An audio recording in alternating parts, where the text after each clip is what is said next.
नोकरी असो वा लग्न, चष्म्याची अडचण आता होऊ देऊ नका. नंदादीप नेत्रालयात या आणि तुमच्या चष्म्यापासून मिळवा कायमची मुक्ती. कारण आता चष्मा घालवण्याची लासिक शस्त्रक्रिया फक्त 32,999 रुपयात. शिवाय 5,000 रुपयांपर्यंतचे लासिक स्क्रीनिंग अगदी मोफत. ऑफर मर्यादित कालावधीसाठी. तर वाट कसली बघताय, आजच कॉल करा 92-2000-1000. नंदादीप नेत्रालय, न्यू शाहूपुरी, कोल्हापूर. दृष्टी म्हणजे नंदादीप.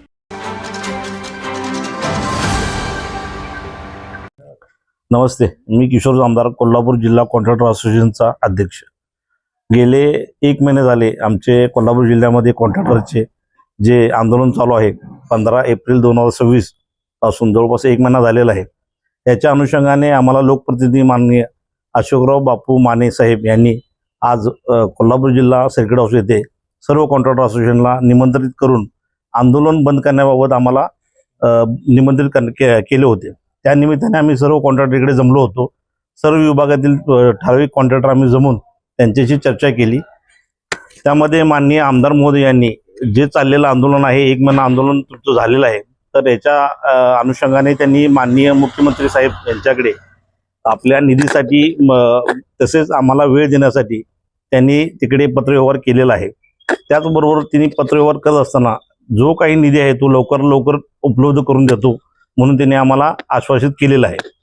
आता आपल्या इकडे आमदार फंड असेल, DPDC असेल किंवा 15 वित्त आयुक्त असेल, हे जी जिल्हा परिषदेची कामं आहेत त्याला त्यांनी निधी उपलब्ध करून दिलेला आहे. तिथला निधी हा उपलब्ध झालेला आहे. त्यामुळे छोटी कामं जी असतील त्याच्या पद्धतीने काम चालू करण्याबाबत आम्ही आमच्या संघटनेशी चर्चा करणार आहे.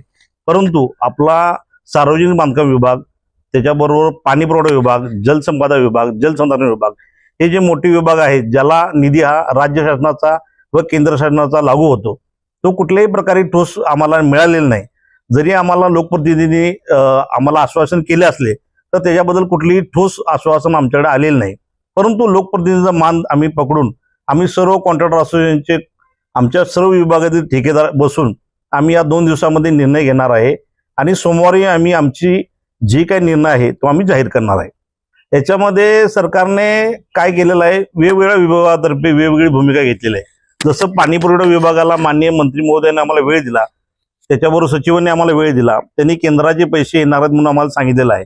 तर आम्ही पाणी पुरवठा विभागाचं कल्याण येथे राज्यव्यापी महाधिवेशन घेतोय दिनांक 17 मे 2026 रोजी.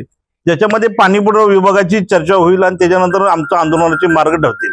परंतु सार्वजनिक बांधकाम विभाग असेल, जलसंपदा विभाग असेल, जलसंधारण विभाग असेल, ग्रामीण आपला ग्रामविकास विभाग असेल, असे जे छोटे छोटे बाकीचे सगळे डिपार्टमेंट आहेत याच्याबाबत कुठलाही ठोस निर्णय न लागल्यामुळे आपण त्या सर्व कॉन्ट्रॅक्टरांना एकत्रित करून त्यांची काय इच्छा आहे याच्याबद्दल चर्चा करून मगच आम्ही निर्णय घेणार आहे. आम्ही एका विभागाला त्यांनी जर ठोस निर्णय दिला तर याचा आमच्या आंदोलनामध्ये फूट पडेल. त्यामुळे आम्ही असं न करता आम्ही सगळ्या ठराविक कॉन्ट्रॅक्टरांना घेऊन सर्व आपल्या जिल्ह्यातील ठेकेदारांना घेऊन हा निर्णय आम्ही सोमवारी जाहीर करणार आहे.